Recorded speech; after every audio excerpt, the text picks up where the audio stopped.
Okay, here we go. Stand by. 3, 2, 1. The thinking atheist. It's not a person. It's a symbol. An idea. The population of atheists in this country is going through the roof. Rejecting faith. Pursuing knowledge. Challenging the sacred. If I tell the truth, it's because I tell the truth. Not because I put my hand on a book and made a wish. And working together for a more rational world. Take the risk of thinking for yourself. Much more happiness, truth, beauty, and wisdom will come to you that way. Assume nothing. Question everything. And start thinking. This is the Thinking Atheist Podcast. Hosted by Seth Andrews.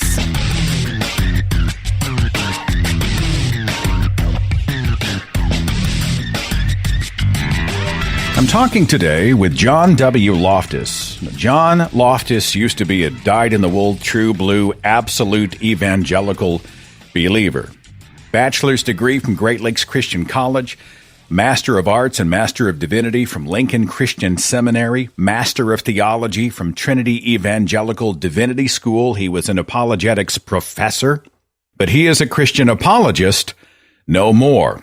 In fact, over the past, decade and a half or whatever, he's authored 8 books and co-authored and edited several other books that challenge his former faith. And he just released, and I mean just released, a new anthology called The Case Against Miracles. He's the editor of the book with chapters titled God Would Not Perform Miracles, Properly Investigating Miracle Claims, Why Do Christians Believe in Miracles, The Prophetic Failure of Christ's Return, Old Testament miracle genres as folklore and legend, The Resurrection of Jesus Never Took Place, and others. 19 total chapters that directly and apparently comprehensively tackle the question of miracles, specifically in regard to Christianity. I'm sure they spread outward to other religions as well. I wanted to talk about this book with the editor,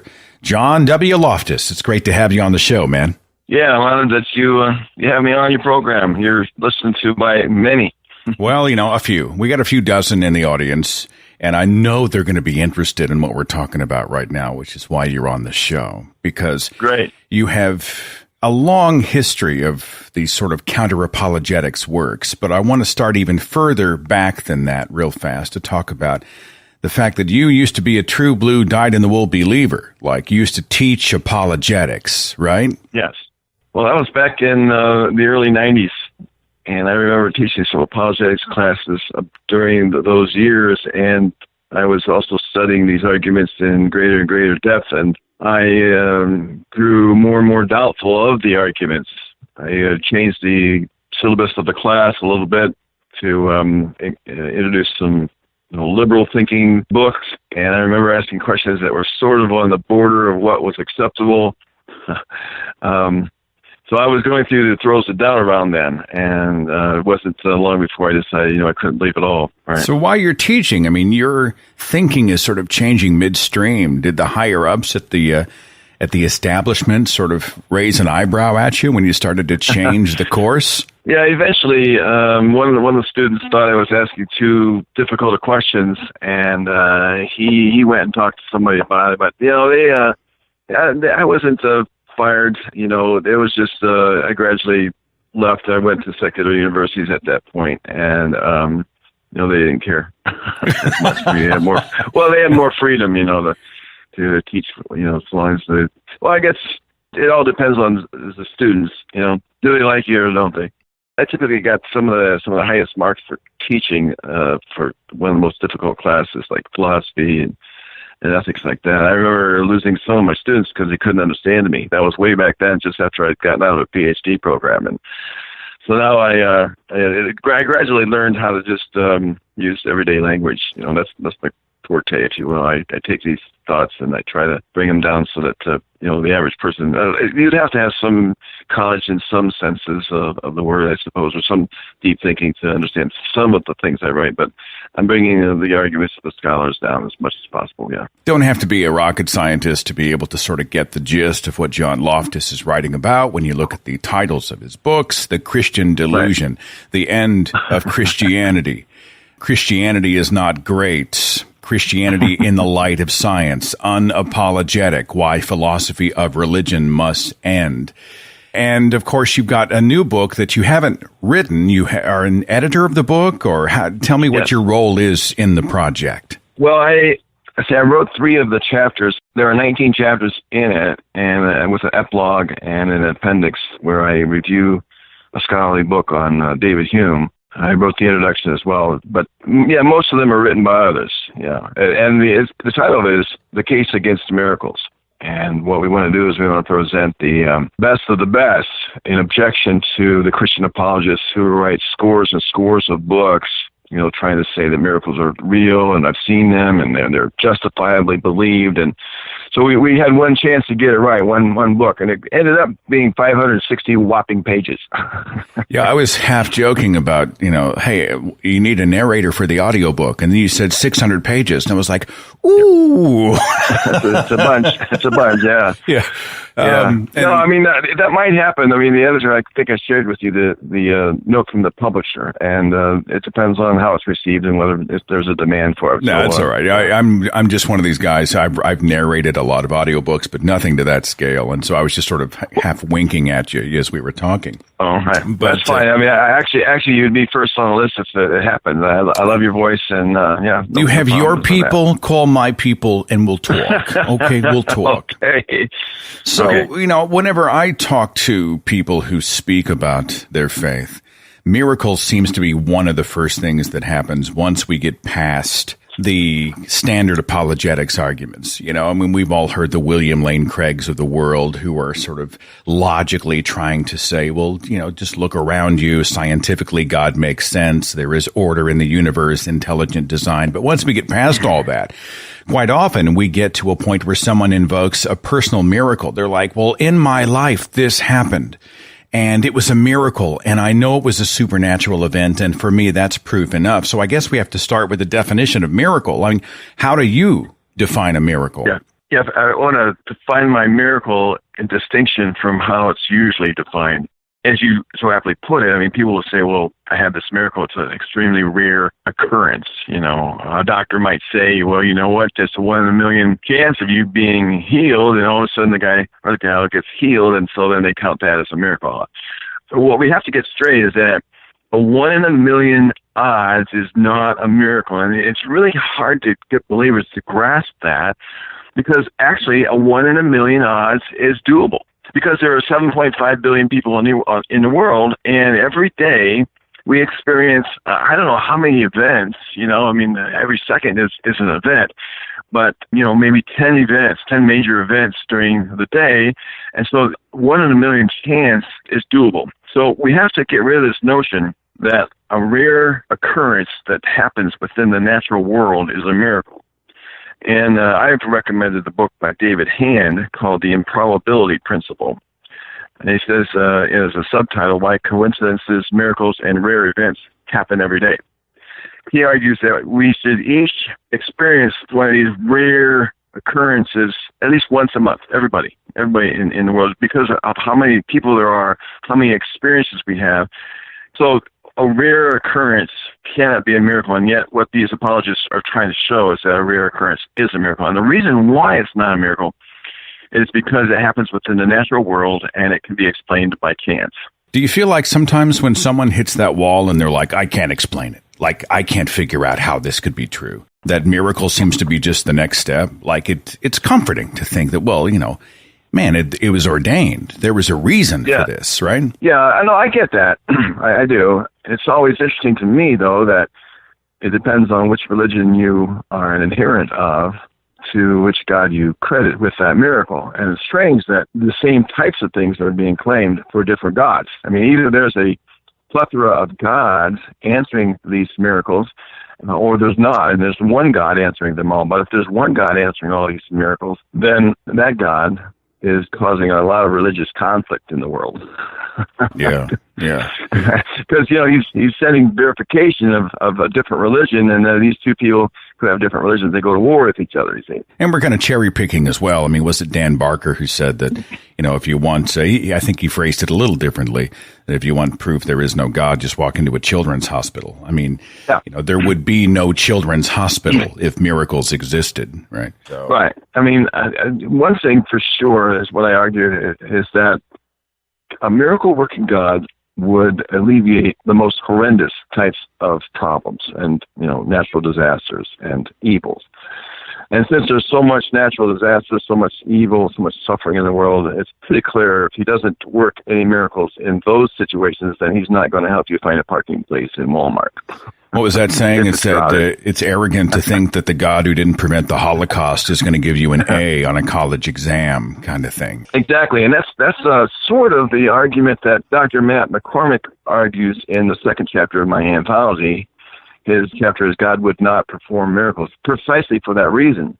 I mean, if God did do miracles, then he's not doing the right one. I mean, the God who is omniscient, omnipotent, and omnibenevolent, if that God existed, then he's just not doing the right one, which undermines the idea that God exists in the first place. You talk a lot about David Hume. I mean, arguably one of the most important philosophers ever, certainly one of the most well-known. Why do we talk about David Hume? Can you sort of tell me how you framed Hume into the larger work of the case against miracles? There were a lot of arguments floating around in David Hume's day, 1711 to 1776, and there were a lot of these types of arguments floating around, but he compiled them, put his own take on them, and had an original flair to it. And he was the one who got the ball rolling. He was the one that solidified the case against miracles like no one had done before, and he's pretty arrogant about it. I have the very first page in my book, The Case Against Miracles.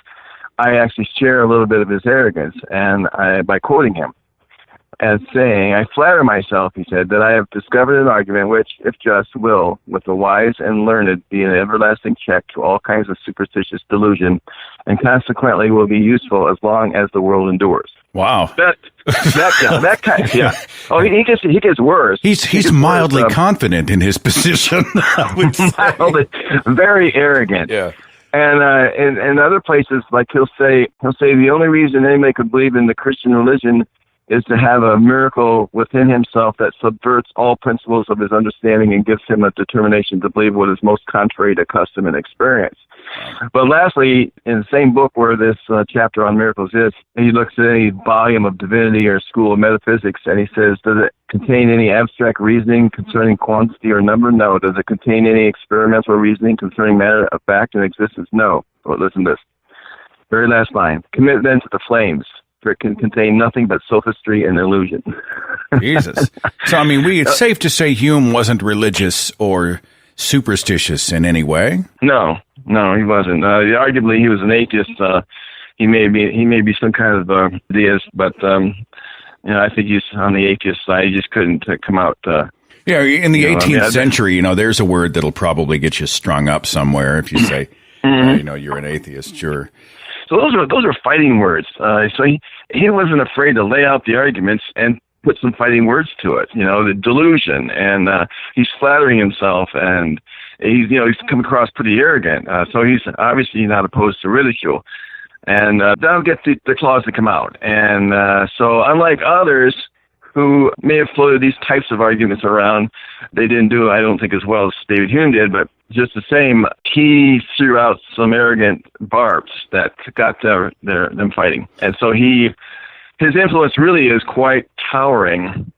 He changed theology, he changed philosophy, and even Darwin himself says that David Hume has greatly affected my thinking. So he has a great amount of influence, towering amount of influence. And so even though there are some people even today that think that David Hume is mistaken here or mistaken there, this volume, mine, is, I think, a major defense of Hume, and I'll just put that out there. I think that Hume is great. I've heard apologists use Hume, like they'll kind of try to turn that thing around, and right, and quote Hume in order to somehow prove God. It's a weird paradox. Yeah, they just don't take the whole of Hume's work when they do. They'll misquote him. They'll take him out of context, or when he does agree with them, they'll say, "See, he agrees with me," without telling them how devastating his critique is to their faith. Yeah, that's a typical apologist trick, I think. So. There's a meme floating around called Hitchens' Razor. I think Carl Sagan once said this as well. Many people have said it. Extraordinary claims require extraordinary evidence. And this is part of the gist of your book, right? If someone's going to make the claim of miracle, you're going to have to bring something. You got to back it up, right? Right. See, the type of claim that's made will determine the type of evidence we need to back the claim up. Now, I had said earlier that a miracle is not just a rare event. A miracle must be an event that cannot be explained by natural processes alone. It's not like I drove 100 miles an hour down the freeway. It's like I flew in my car, 100 miles an hour above the freeway. That's something that just came out of my head. I don't know why. I was looking outside and saw a car go by. But it's got to be something that is unnatural, something that goes against the natural processes. And the reason why is because rare events alone can be explained by chance. I list 6 books in my introduction just after I made that statement. And it can no longer be doubted. Anyone who thinks a mere rare event that takes place within the natural laws, anyone who thinks that's a miracle is basically ignorant of math and statistics. I mean, it's just, we know this. Someone says, come on, what are the chances? And you're saying, well, there was still a chance. There was always a chance. Statistically, there is a chance. Right. I mean, and it's not just me saying this. I mean, these authors that I quote, I mean, they're trained at Harvard. They're mathematicians, and they teach here and they teach there. They've got tenure here. They're senior lecturers there, and they're all saying that rare events that take place in a lot of our lives every month. It has to be something that goes against, like levitating, for instance. That goes against natural order. That goes against the natural laws.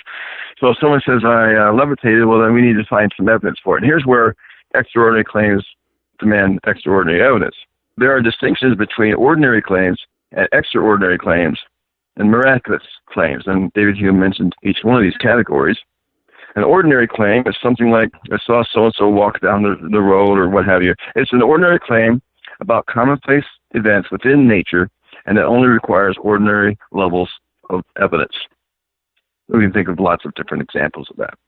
An extraordinary claim is one about extraordinary events that are extremely unusual, rare, and even strange within the world of nature, which require extraordinary levels of evidence. Richard Carrier talks about having an interstellar spacecraft in his backyard. That would be an extraordinary event. That would be one that, oh, come on, Carrier. We all die. We need to see some evidence of it. We need to, whatever. And then the third category is a miraculous claim. And a miraculous claim is actually one that lies outside of nature. That is, like a levitating car or something like that. Now, that requires even more evidence, better quality, more in quantity than an extraordinary claim. So when someone says that there was a virgin named Mary who gave birth to God in the flesh, well, that would require astounding levels of quantity and quality of objective evidence. But what they have in the Gospels is nothing but the secondhand testimony of a little girl named Mary. Because how else did they know this? I mean, how else could they have determined this? In the Gospel of Matthew, it says that her would-be husband, Joseph, believed her story based on a dream. It's very explicit. He was sleeping, and in a dream, God or the angel told him, take your wife to be Mary because the child within her is of God. So he believed based on a dream that her story was true. Now, that is certainly not the kind of evidence that Matthew should have accepted on face value, or any of us.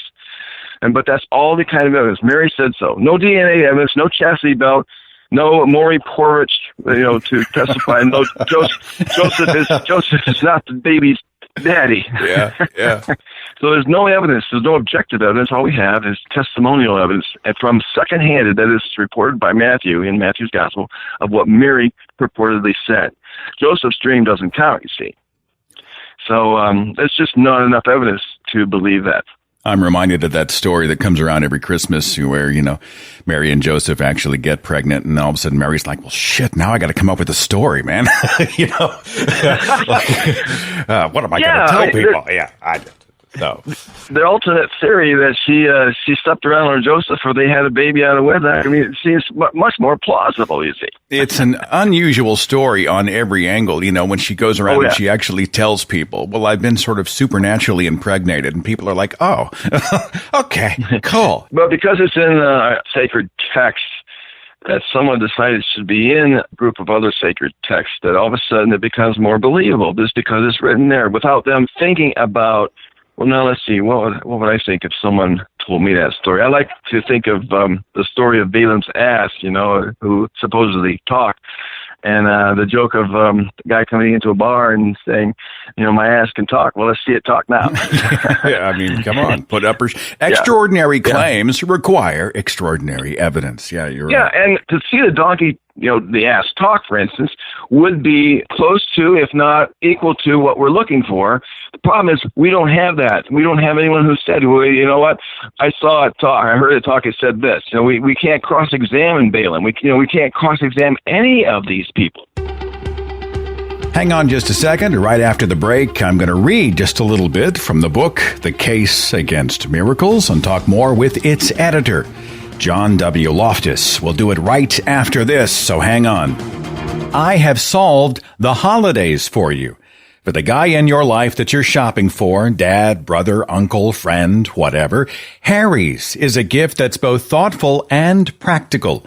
And listeners of my show can get $5 off any Harry shave set at harrys.com/thethinkingatheist. But free shipping ends December 16th, so act now. The Harry's holiday sets are in. They start at just $20, and Harry's blade refills are as low as $2 a piece, which means your guy saves money long after he gets the gift. The holiday set comes in a handsome holiday gift box, so you don't even have to wrap it. And of course, Harry's is backed by a 100% quality guarantee. If he doesn't love his shave, you get a full refund. I just finished the speaking tour covering Orlando and Phoenix, and yeah, I had my Harry shave set with me because I love the shave, I love the way it feels, and I love the value. As a special offer for fans of this show, we partnered with Harry's to give you $5 off any shave set, including their limited edition holiday sets when you go to harrys.com/thethinkingatheist. Plus, you get free shipping. Each Harry shaving set comes with a weighted handle with an option to engrave, 5-blade razor cartridges, foaming shave gel for rich lather, a travel cover to protect your blades, and it's packaged in a handsome holiday gift box. Free shipping ends December 16th, so act now. Just go to harrys.com/thethinkingatheist. That's harrys.com/thethinkingatheist.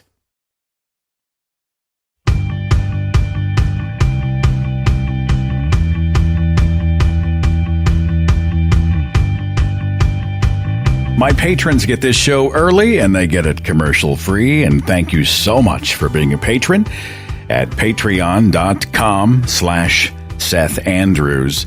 Been talking with my special guest, John W. Loftus. He's authored a great many books and edited many others. We're talking about the latest anthology, The Case Against Miracles. In fact, we were just talking about the story of Mary and Joseph. Let me read just a portion from the book. This is from Chapter 3. Extraordinary claims require extraordinary evidence. And it says this about the story of Mary and Joseph and the miracle baby Jesus. It says, let's take at face value the extraordinary miraculous tale that a virgin named Mary gave birth to the God baby Jesus. There's no objective evidence to corroborate her story. None. We hear nothing about her wearing a misogynistic chastity belt to prove her virginity. No one checked for an intact hymen before she gave birth, nor did she provide her blood-stained wedding garment from the night of her wedding that supposedly, quote, proved she was a virgin before giving birth. Deuteronomy 22:15 through 21. After Jesus was born, Maury Povich wasn't there with a DNA test to verify Joseph was not the baby daddy. We don't even have first-hand testimonial evidence for it, since the story is related to us by others, not Mary or Joseph. At best, all we have is the second-hand testimony of one person, Mary, or two if we include Joseph, who was incredulously convinced Mary was a virgin because of a dream. Yes, a dream. See Matthew chapter 1, verses 19 through 24. One that solved his dilemma of whether to dismiss her quietly or disgrace her publicly, which would have led her to be executed for dishonoring him. We never get to independently cross-examine them, along with the people who knew them, which we would want to do since they may have a very good reason for lying. Pregnancy out of wedlock? Now, one might simply trust the anonymous gospel writers who wrote this extraordinary story down, but why? How is it possible they could find out that a virgin named Mary gave birth to a deity? Think about it. No reasonable investigation could take Mary and or Joseph's word for it. With regard to Joseph's dream, Thomas Hobbes tells us, "For a man to say God hath spoken to him in a dream is no more than to say he dreamed that God spake to him, which is not a force to win belief from any man." So it's down to Mary. Why should we believe her? On this point, believers are faced with a serious dilemma to their faith. For if this is the kind of research that went into writing the Gospels, we shouldn't believe anything else they say without requiring corroborating objective evidence. But if research was unnecessary for writing their Gospels because they were divinely inspired, why do Gospel writers give us the pretense of having researched into it? See Luke chapter 1, verses 1 through 4. Why not simply say their stories are true due to divine inspiration and be done with the pretense? Then the gospel authors would be admitting their tales lack the required corroborating objective evidence, which in turn means there isn't a good reason to believe them. But let's suppose these anonymous gospel authors were given the required objective evidence for the virgin birth. It doesn't change a thing, for they don't produce it or tell us about it. We'd still be forced to trust an anonymous gospel writer's testimony, which is the very thing we need corroborated. It would be akin to being asked to believe the Mormon founder, Joseph Smith, had really been given some sacred golden plates to translate, based merely on what we're told, except that accepting anonymous writers 2,000 years ago is magnified by the hundreds. That kind of blind faith is something adults should jettison from their mental world. That's a segment from Chapter 3 of the anthology which just released, The Case Against Miracles. I'm talking here with my special guest, the editor of the book, John W. Loftus. I've heard a few names mentioned already, but can you sort of give me a snapshot of some of the people who are involved in the writing of this book? I mean, who are the people behind the chapters of The Case Against Miracles? Yeah, well, Matt McCormick is a professor of philosophy in Santa Barbara, I believe. David Corner is a senior lecturer out there in California. Darren Slade is an interesting character. He writes a chapter dealing with Craig Keener's books where he compiles a whole bunch of miracles that he says, well, I didn't investigate whether they're true or not. I just want to compile the stories themselves.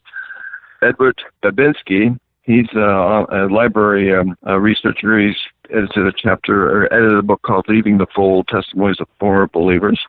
There's this guy named John Loftus in chapter 6. He writes a chapter called The Abject Failure of Christian Apologetics. I like that title, and the reason I do is because, first off, it's a failure, and I show why, but also because it's a takeoff from John Ehrman's book, Hume's Abject Failure. And he was trying to argue that Hume was an abject failure, and I take issue with Ehrman's arguments in this book. I think I answered them pretty well, but the true failure is the test of Christian apologetics.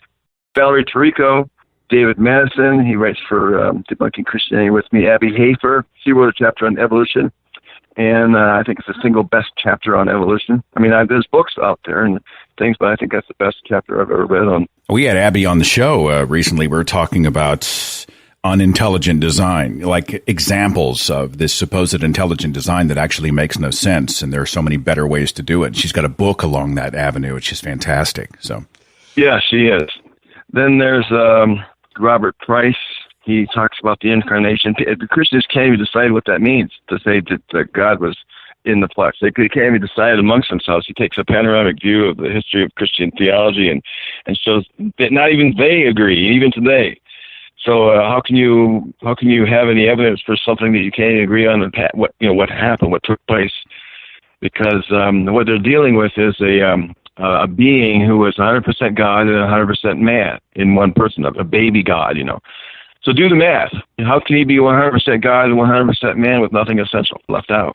It's a good little book, big book. It covers apologetics. That's the first part, and why it's an abject failure. And the second part is interesting, and I think it'll be a new type of entry into the minds of people who read it. It's called Properly Investigating the Miracle of Biblical Revelation, where the focus is on prophecy. Something I learned in preparation for this book is that the Romans accepted the gospel accounts simply because the Gospels pretended to be representing fulfilled prophecy. I mean, that's why people became interested. They were all about prophecy. Things like the Sibylline oracles, the Delphic oracles, they were all looking for prophets and prophetesses to tell them whether they could win wars or whether they're going to lose a war and what their life was going to be like and things like that.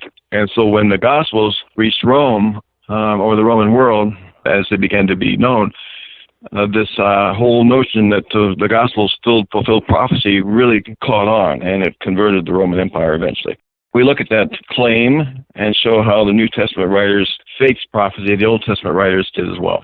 Were the New Testament writers just sort of cribbing from the Old Testament to sort of make prophecy come true? I mean, I'm not trying to get you to encapsulate a 600-page book, but I mean, that shade of it, right? Yeah.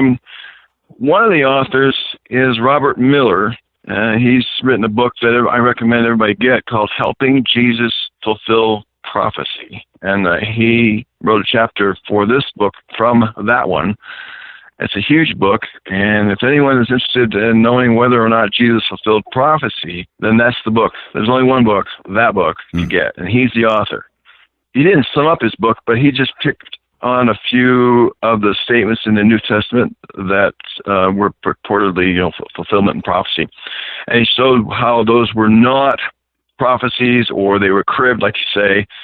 They deleted words from the quotes, or they added words from the quotes. They took them out of context. Like, for instance, the Psalms, key Psalms, like Psalm 22, Psalm 69, Psalm 110, those were all used by the gospel writers to apply to Jesus. Psalm 2 as well, I think, yeah. So he goes through some of them, and he shows that, look, the Psalms were devotional writings. They were cries for help. They were praises for God's goodness. They're not prophecy. They never were intended to be prophecy. To take the statements out of the Psalms as if they were creating prophecy is clearly a misguided approach to how you read Psalms. I mean, it's purely fabricated from the get-go. But when you look at the Psalms and you see what they actually say, you find out one thing, and that is, it seems as though the gospel writers are using the Psalms to create the story itself. And you don't know at some point whether or not the story is all created or just a lot of it. But a lot of it is created from the Psalms themselves as if they are prophecy. So I wonder, too, if some of that is just the human tendency toward pattern seeking when we look for prophecy in the Scripture and we see something that happens to coincide with something that maybe we call the end times or something else. And we're like, oh my God, it's prophecy fulfilled. But in truth, we are the ones who sort of connected those dots in our own mind. Exactly. We have a tendency to do that. It's because our minds are like that. And Valerie Trico, in her chapter, Why Do Christians Believe in Miracles, makes that point. And we're all guilty. I mean, not just Christians, not just believers. We all do that to some degree. That's why there are atheists who don't believe in God, but some will tend to believe in some paranormal types of claims, like maybe they might believe in ghosts, or they might believe in some other kind of a healing power of a stone or something like that. So it's universal. We're hardwired to believe like that, and we're hardwired to see proof for that which we want to see proof for. And the only antidote for that would be to demand objective evidence before you believe anything. John Loftus, I want to get back to the third part of the case against miracles, but first, just a question for an ex-apologist. You used to teach this stuff. Mm-hmm. Did you ever come to a point, maybe you're at that point now, where you think a benevolent God wouldn't need an apologist to explain what he wants? Like, why would God charge the same species that has screwed up everything else in the world to explain what he means, what he wants, who he is? Does the very notion of an apologist refute the idea of a wise and benevolent God? I don't know. Your take? Well, I don't know about refute. It's a pretty strong word, but yeah, I think that's definitely so. I made that type of argument similar to it in my other book, How to Defend the Christian Faith, Advice from an Atheist. The very first chapter, I call the most important question of all, and that is why God needs apologists. So I give 4 different scenarios in that book for how God could have done things differently by himself without requiring anyone else, and that he should have known that human beings, according to the Bible anyway, human beings are selfish to the core. They misunderstand so much. They're stubborn. That he should take things in his own hands if that's who we are. And, if he truly wants to reach the people who are lost. So, yeah, I agree. I think the whole industry of apologists is like that. I think the reason why it's a cottage industry right now, where programs are starting up all over the place, in seminaries, is simply because they feel under attack, and websites and Facebook pages. I think everybody wants to be an apologist now, whereas when I was in school, it was, the program I was in at Trinity Evangelical Divinity School actually got canceled a few years after I left.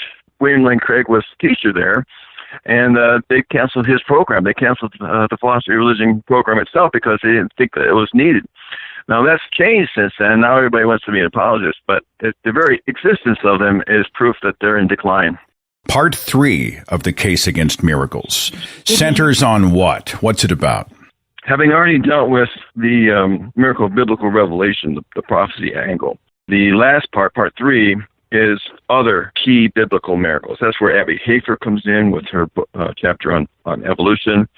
We look at the Old Testament, and author Randall Heskett shows that the genres are nothing but folklore and legend, and certainly not to be believed as historical. Robert Connor talks about miracles and the Christian magicians, and he shows, now not magic like we would understand magic, where you pull a rabbit out of a hat, but where you call down spells and you do things with clay, and you send people to wash in pools, and you use handkerchiefs and shadows to heal people by manipulating the right stones, by throwing the right sticks, by sending people to experience the right kinds of things. This calls upon the magic of the universe to do something. And I find that to be one of the most fascinating chapters in the book. The magicians, they were known to be healers by manipulating nature, like, Jacob in the Old Testament. He had some sheep, and he caused them to be spotted because of some sticks, say, that kind of thing. Or Samson's hair, or things like that.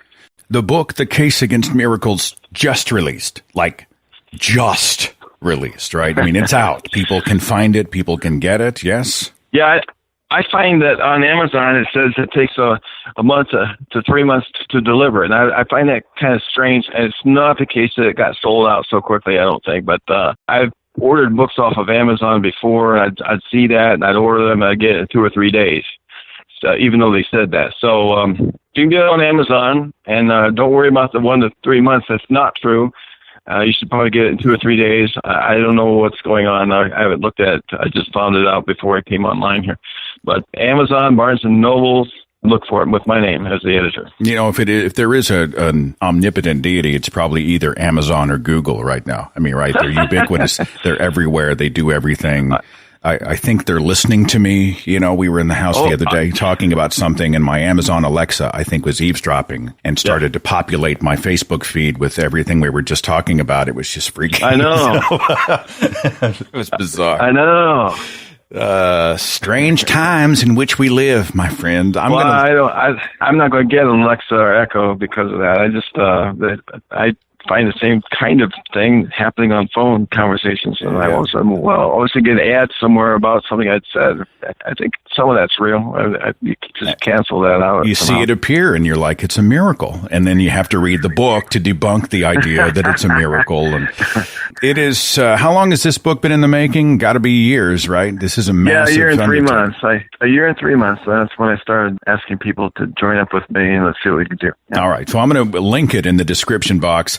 Support the book, read the book, enjoy the book, review the book, sound off on the book, and I'll make sure that that resource is right there.